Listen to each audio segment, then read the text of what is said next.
எல்லாருக்கும் வணக்கம். இன்றைக்கி நம்ம ஒரு அருமையான வெண்டைக்காய் புளி குழம்பு செய்ய போகிறோம். எப்படி செய்யலாம்னு சொல்லிட்டு பார்க்கலாம். நம்ம ஃபஸ்ட்டு வெண்டைக்காய் வதக்கி எடுத்துக்கலாம். வெண்டைக்காய் வதக்கிறதுக்கு தேவையான அளவு எண்ணெய் ஊற்றிக்கலாம். வெண்டைக்காய் இந்த மாதிரி சைஸில் வெட்டி வச்சுக்கலாம்.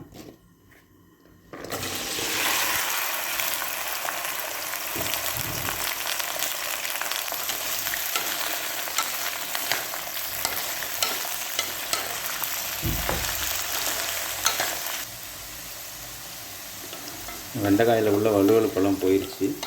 போயிட்டு ஒரு 60% வதங்கிருச்சு. இந்த மாதிரி வதங்கினா போதும். குழம்பை ஸ்டார்ட் பண்ணிக்கலாம். குழம்புக்கு தேவையான அளவு எண்ணெய் ஊற்றிக்கலாம். எண்ணெய் காஞ்சதுன்னா வெந்தயம் கொஞ்சம் சேர்த்துக்கலாம். ஒரு 6 பச்சை மிளகா, பூண்டு,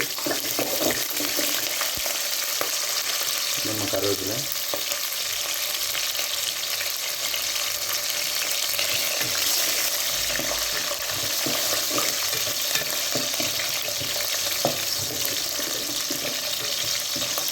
வெந்தயத்தை ரொம்ப கருக விட்டுறக்கூடாது. கருகுனா ஸ்மெல் வேறு மாதிரி மாறிடும்.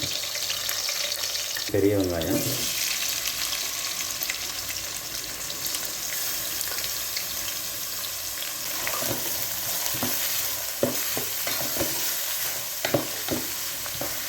வெண்டைக்காய் குழம்பு சின்ன வெங்காயம் மட்டும் வைக்கலாம். சின்ன வெங்காயம் தான் நல்லா டேஸ்ட்டாக இருக்கும். எனக்கு சின்ன வெங்காயம் இல்லை, நல்ல பெரிய வெங்காயம் போட்டுருக்கேன்.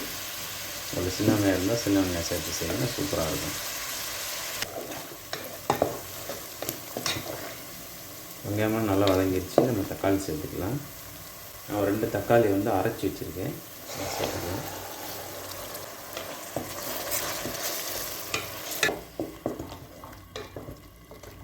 மசாலா சேர்த்துக்கலாம். குழம்பு மிளகாத்தூள் நான் ஒரு 2 ஸ்பூன் சேர்த்துக்கிறேன்.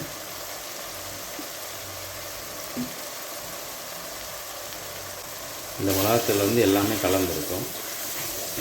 மல்லித்தூள் ப்ளஸ் சீரகம், சோம்பு எல்லாமே கலந்துருக்கும். மிளகு எல்லாமே.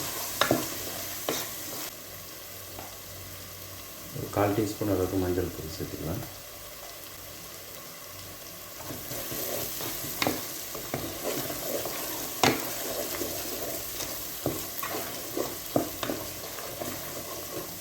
ஒரு எலுமிச்சம்பழம் அளவு புளி எடுத்து ஊற வச்சு அதை கரைச்சி வச்சுருக்கேன், அதை சேர்த்துக்கலாம்.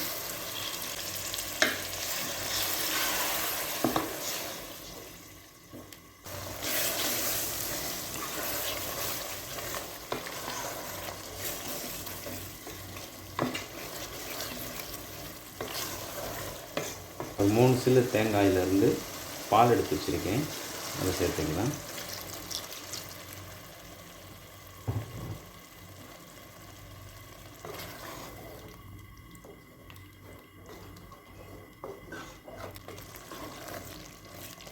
இந்த மாதிரி தண்ணி சேர்த்துக்கலாம். மசாலாவுக்கு தேவையான அளவு உப்பு சேர்த்துக்கலாம். வெண்டைக்காய் போட்டதுக்கப்புறம் நம்ம செக் பண்ணிட்டு மறுபடியும் உப்பு சேர்த்துக்கலாம்.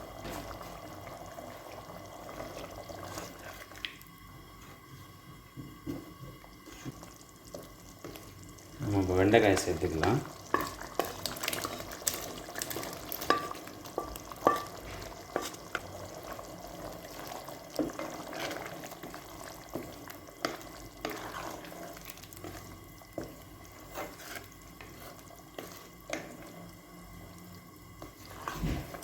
நம்ம ஒரு டைம் உப்பு செக் பண்ணிட்டு உப்பு சேர்த்துக்கலாம். கொஞ்சம் உப்பு மறுபடியும் சேர்த்துக்கலாம். ஒரு 2 நிமிஷத்துக்கு அப்படியே மூடி போட்டு வச்சிடலாம்.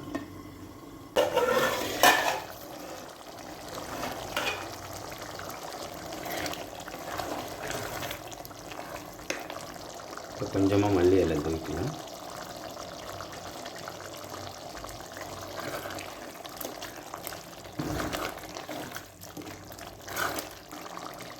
அதான் நம்ம வெண்டைக்காய் புளி குழம்பு ரெடி ஆகிடுச்சு. நீங்களும் இதே மாதிரி செஞ்சு சாப்பிட்டு பாருங்கள். எப்படி சொல்லிட்டு கமெண்ட் பண்ணுங்கள். மறக்காமல் நம்ம சேனலை சப்ஸ்கிரைப் பண்ணிக்கோங்க. நன்றி.